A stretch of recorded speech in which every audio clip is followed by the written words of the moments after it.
All right, welcome back to the show. I've got Madison McCaulley working on this beautiful painting. So Madison, we were talking off camera about not just the actual painting itself, but obviously the inspiration behind it. You spend a lot of time in the woods, cross-country skiing, running, being outdoors around Colorado. The aspen trees resonate well with you, and there's some really neat facts and history behind the aspen trees. So it's not just about you putting the painting out there, but you know more about kind of like what these signify. Tell us about it. Yeah, so all the aspen groves are all connected underground by their root systems.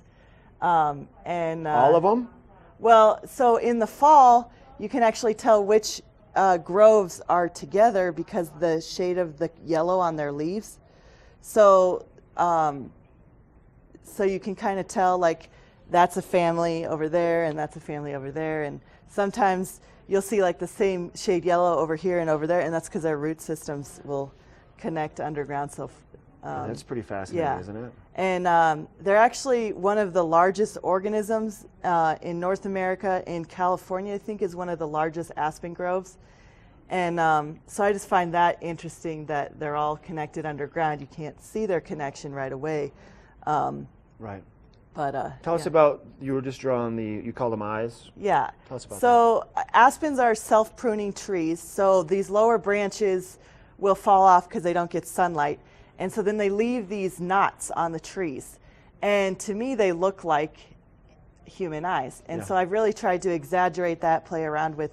So there's a lot of people staring at you in this painting is what you're saying. Yeah. So I think that by not only painting nature, but painting nature in a way that's a metaphorical to our human connection and being able to reflect in nature about our own existence, right. It just brings my art to a whole nother level. It's not totally just does. landscape. It's not just color and pattern. There's a lot going on in every piece I make. And I love it. And you said, just quickly too, you don't usually paint this fast, but would you say this is close to completion? Yeah. Okay. I might take it home and add a few more details, but I think that basically the composition, the idea of having the background and the foreground have some depth in there, because when you are out in nature and you're walking by the aspen trees, the ones that are up close are just like right in your face, and then as you look through the forest, just creating that space. That's what, in the layers of just like the sky layer, the kind of Rocky Mountain layers, the plant layers, the trees, and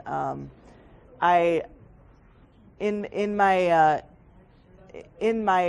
history of art making, I started out actually really more realistic, like when I was younger in high school. Right. I did a lot of still lifes, and then when I got to college, I did a lot of abstraction that was just shapes, patterns, and colors. So when I got back to Colorado, I was like, I really like the ideas of abstraction, but what subject matter do I create? All I did was just look in my backyard, saw the aspen trees, saw the eyes, and I was like, easy enough, right? Easy enough. It was right there, right in front of my face. Yeah. We love it, Madison. Keep up. Keep finishing that up. We'll check back with you at the end of the show. We're going to take it to Megan. She's outside in the back patio. We'll give you a look at that weather forecast coming up next.